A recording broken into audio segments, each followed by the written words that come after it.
Alright, what's up, YouTubers?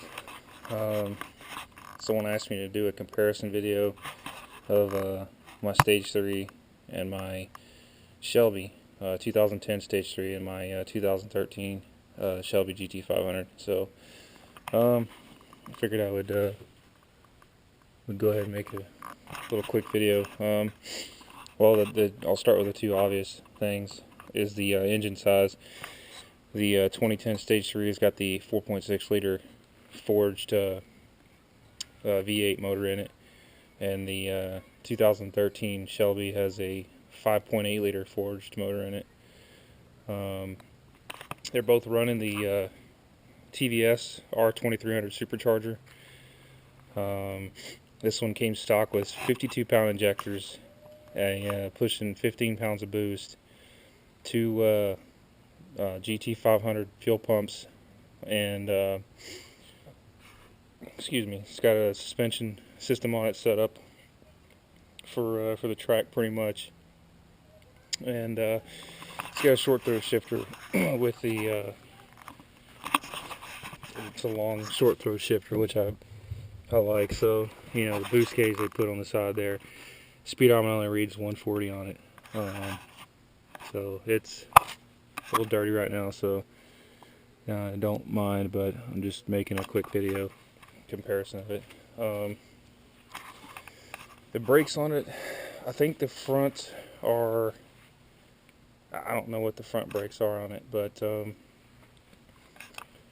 again, like I said, it's pretty dirty, but definitely handles better than the Shelby does. But the Shelby will destroy this car. This thing right now, it's got a socket put down 515 at the rear tires. With the Stage 5 from JDM, it's putting down, I don't know, probably about 560 at the rear tires, maybe 570. And I got a cold air kit, but I don't have a proper tune for it, so I don't put it on here. But I've got videos on there showing what it sounds like. So, and obviously I've added the Ford Racing valve covers on there. Those are not stock, along with these. These aren't stock. None of the pieces there are stock. But that Stage 5 kit comes with, they take and inside of this has fins.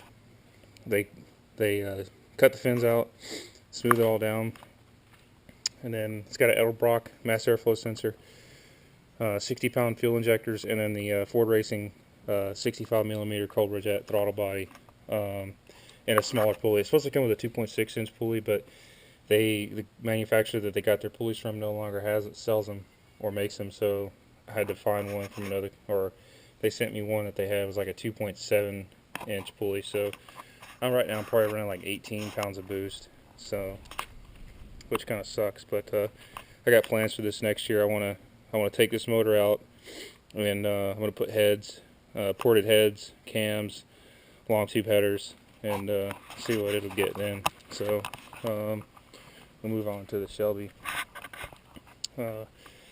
So like I said, obviously 5.8 liter supercharged motor with a TVS R2300. Again, don't mind it being dirty. It's just been monsooning here past 2 days in upstate New York, so it's kind of dirty. But things that I've added to it, I'm probably sitting at about 660 at the rear tires right now. I'm just guessing that's about what it feels like. I haven't actually had it on a proper dyno yet, but everyone that I've seen dyno stock was putting down close to 600 of the tires. And then with the John Lund tune, that's another 50 real horsepower that he was getting just out of the tune. So stuff that I've added is obviously the JLT cold air tube. No real performance gains, it's just for looks pretty much. If I want to get performance gains, I need to go with like a 127 millimeter or 155 millimeter. Everything else is stock up here. Then I went with the X-pipe. First I went with the X-pipe with no cats. Sounded freaking awesome. And then I ended up buying MagnaFlow 3-inch high flow cats, and had them installed on here just to get rid of the exhaust smell that I was having in the car. So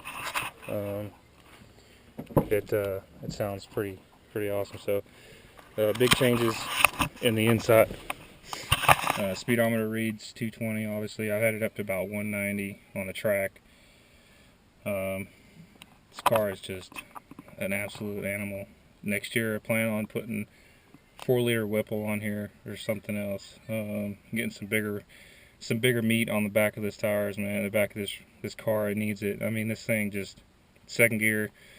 I was racing a Corvette, and I wish I'd have had my camera on, but it's funny. The guy asked me if I wanted to race, and when I said yeah, he's like, "What about for $1,000?" I said yeah, and then he changed his mind when I said yes the second time.